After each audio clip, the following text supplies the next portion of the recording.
Hello everyone, I'm Kapil. Hello, I'm Smriti. And after so long, we are back with another episode of Banker's Life. So in this series, we are discussing with you the life of a person after becoming a banker. That what is the salary, what are the allowances, how do you want to live your life? So all these things we are covering in this series, and I hope you are enjoying the series and you will enjoy the series in the future also. So stay tuned. So आज स्मृति इतनी English में कैसे बातें हो रही हैं? हम normally ये वीडियो हिंदी में बनाते हैं और सबटाइटल के साथ बनाते हैं. So don't you know what's today's topic?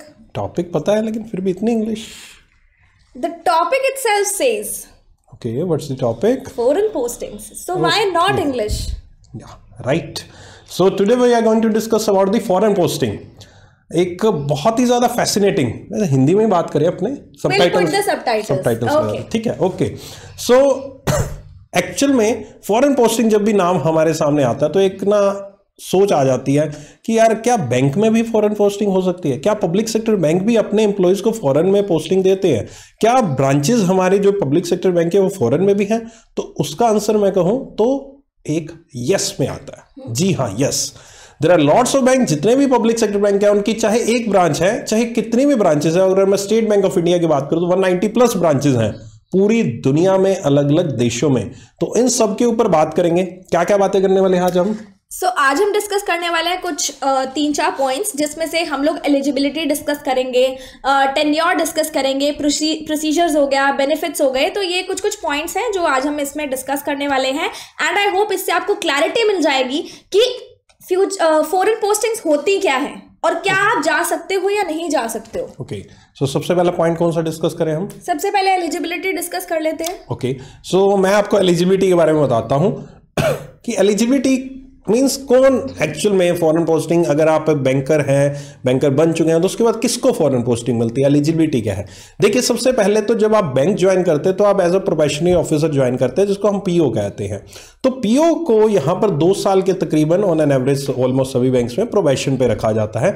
तो जब आपका ये प्रोबेशन पीरियड कंप्लीट हो जाता है तब आप एक कंफर्म्ड एम्प्लॉय कहलाते हो. तो मिनिमम आपका ये कंफर्म्ड एम्प्लॉय होना जरूरी है, यानी कि प्रोबेशन कंप्लीट होना जरूरी है. उसके बाद आपको एटलीस्ट 3 से 4 साल का बैंक का एक्सपीरियंस होना चाहिए, यानी कि 2 साल का तो प्रोबेशन कंप्लीट होकर कंफर्म्ड एम्प्लॉय, तो वो 2 साल भी आपको काउंट किया जाएगा. उसके बाद आपको और 1 या 2 साल का और एक्सपीरियंस अगर आपको है तो आप एलिजिबल हो जाते हो इस फॉरेन पोस्टिंग के लिए. अब ये तो एक मिनिमम एलिजिबिलिटी है यहां पर, और 3 से 4 साल, क्योंकि कभी बैंक्स में 3 साल है, किसी बैंक में 4 साल है. अब यहां पर बात आती है कि और क्या एलिजिबिलिटी. एज क्राइटेरिया इसमें आता है 25 ईयर्स का. ऑलमोस्ट ऑन एन एवरेज सभी बैंक्स में मिनिमम 25 ईयर्स आपकी एज होनी चाहिए, और साथ ही साथ आपको यहां पर एक्सपीरियंस होना चाहिए एक पर्टिकुलर सेक्शंस में. सेक्शन देखिए, बैंक्स में बहुत सारे डिपार्टमेंट होते हैं, बहुत सारे वर्किंग यहां पर तरीके होते हैं. अलग अलग डिपार्टमेंट्स में आप काम कर सकते हैं, लाइक द ब्रांचेस में भी काम कर सकते हैं आप. Departments like the risk management is there, international banking division is there, as well as the treasury management department is there. इस तरह से बहुत, फॉरेन एक्सचेंज डिपार्टमेंट जो ट्रेजरी का ही पार्ट होता है, इस तरह से अलग अलग डिपार्टमेंट होते हैं. क्रेडिट डिपार्टमेंट जिसमें आप बहुत बड़े बड़े लोन्स को हैंडल करते हो, कॉर्पोरेट लोन्स को हैंडल करते हो. ब्रांच ऑपरेशंस मैंने बता दिया. तो अगर मैं एसबीआई की बात करूं तो एसबीआई में क्राइटेरिया है कि आपको इन पर्टिकुलरली सेगमेंट्स में किसी में भी 1 साल का मिनिमम एक्सपीरियंस होना चाहिए, चाहे ब्रांच में काम करें या फिर ट्रेजरी में काम करें या फिर इंटरनेशनल बैंकिंग डिवीजन में काम करें या फिर आप यहां पर रिस्क मैनेजमेंट डिपार्टमेंट में 1 साल काम किया, तब आप यहां पर इसके लिए एलिजिबल हो जाते हैं. और अगर इन केस आपको कोई प्रोफेशनल यहां पर, अगर आपके पास क्वालिफिकेशन है, आपने कोई एमबीए फाइनेंस किया हुआ है या आप कोई चार्टर्ड अकाउंटेंट है, तो आपको उसमें भी प्रेफरेंस मिलती है. मिनिमम एलिजिबिलिटी में नहीं आता है, लेकिन आपको हाँ प्रेफरेंस मिलती है.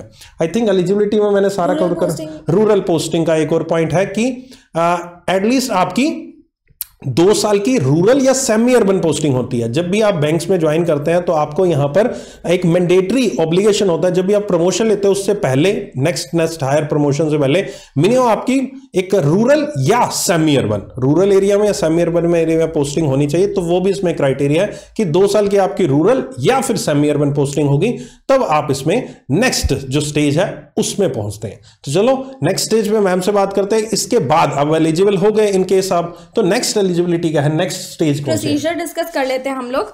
तो यहाँ पे ना हर एक बैंक का ना अलग अलग प्रोसीजर रहता है। जैसे मैं अगर स्टार्ट करूँ SBI के बारे में बात करूँ तो SBI में हमारे पास 2 राउंड्स होते हैं, जिसमें पहला हमारा रिटन एग्जामिनेशन होता है और दूसरा हमारा इंटरव्यू राउंड होता है। और बाकी बैंक्स की बात करूँ तो हो सकता है उनमें रिटन एग्जामिनेशन हो, और काफ़ी सारे बैंक्स में ऐसा भी होता है कि सिर्फ और सिर्फ इंटरव्यू ही कंडक्ट किया जाता है एंड उस बेसिस पे आपको जज किया जाता है whether you are fitting in that category और नॉट। तो अब SBI की अगर मैं बात करूंगी तो इसमें 2 एग्जामिनेशंस होते हैं, दैट इज जीबो and SIBO, junior India based officer and senior India based officer.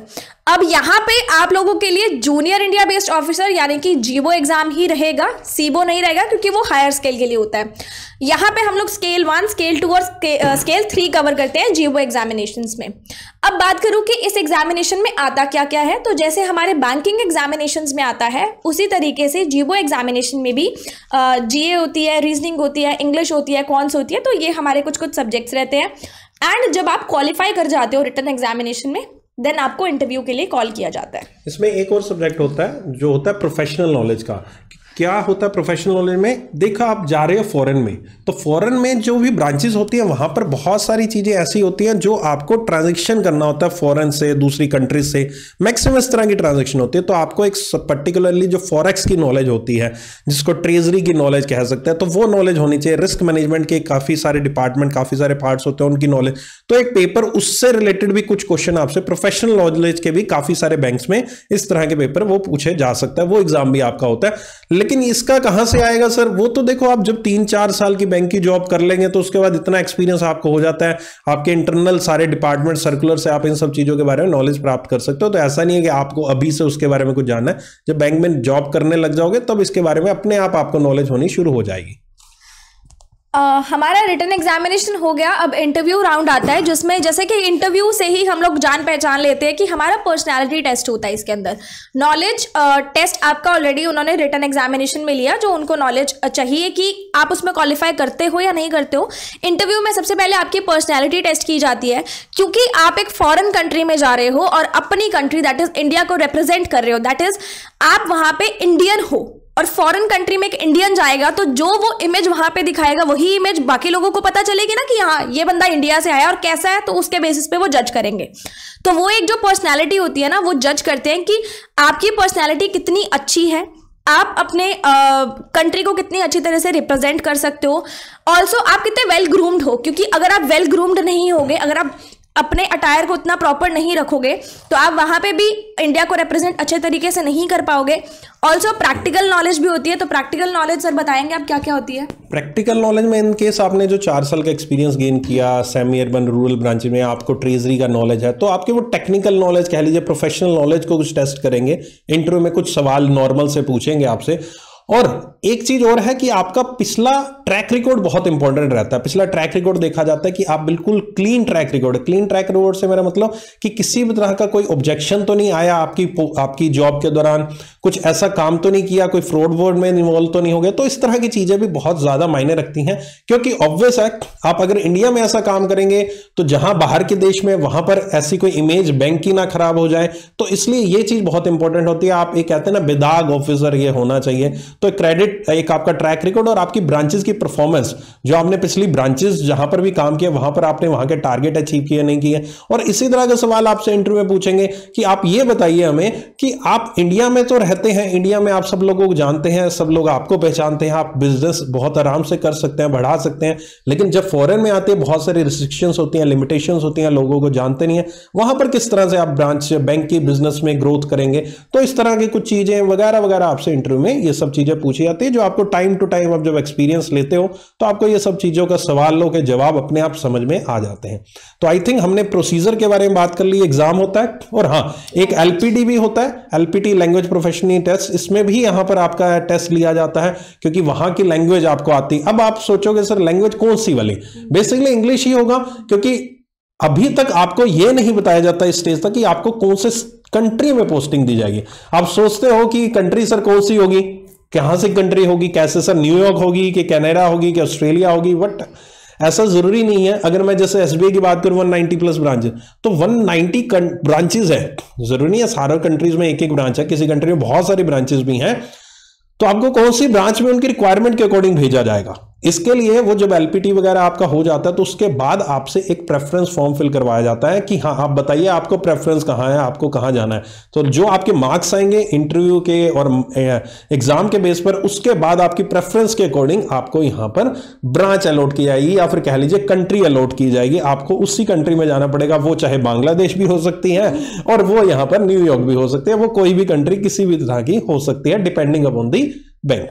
Okay, I think next हमने क्या डिस्कस करना है अपना, तो अब हम डिस्कस करेंगे टेन्योर कितना रहेगा। टेन्योर, हाँ टेन्योर इसमें रहता है आपका 3 साल एटलीस्ट। आप वहां पर 3 साल के लिए जाते हो, 3 साल के लिए आप रहते हो और फर्दर बैंक इसको एक्सटेंड भी कर देता है इन केस अगर आपका जो परफॉर्मेंस है वो अच्छी खासी आप करते हो, तो वहां पर ग्रोथ दिखाते हो अपनी परफॉर्मेंस में, और एवरी ईयर इसका रिव्यू भी करता रहता है।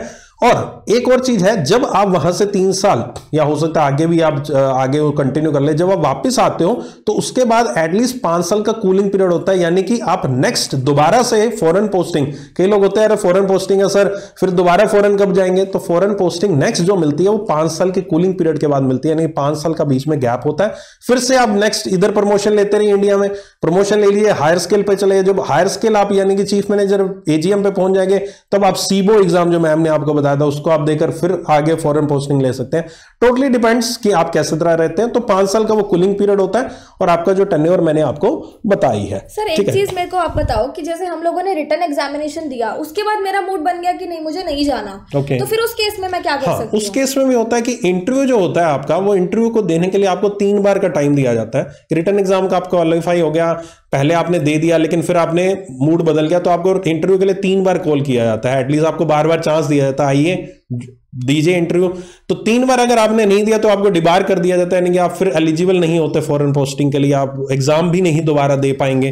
तो ये चीज थोड़ा सा एक यहां पर रहता है इसका एक पॉइंट कि आप अगर इनकेस उसको मना कर देते हैं तो ठीक है। तो अब नेक्स्ट बात कर लेते हैं अपने बेनिफिट्स की। बेनिफिट्स या कहीं सैलरी या सैलरी अलाउंसेस बहुत सारे, ठीक है। तो सैलरी के बारे में बताइए। तो सैलरी अगर मैं बोलूँ तो ये वेरी करती है बैंक टू बैंक, क्योंकि हम लोग एक अदर कंट्री में जाते हैं तो कंट्री टू कंट्री भी वेरी करती है। तो बेसिकली ये बैंक के ऊपर ही होता है कि वो आपको कितनी सैलरी प्रोवाइड करेंगे, लेकिन इतनी अच्छी सैलरी होती है कि उसमें आप जैसे इंडिया में आप रह रहे हो वैसे आप फॉरेन कंट्री में भी रह सकते हो, आपकी जो भी डेली नीड्स हैं वो आप पूरी कर सकते हो।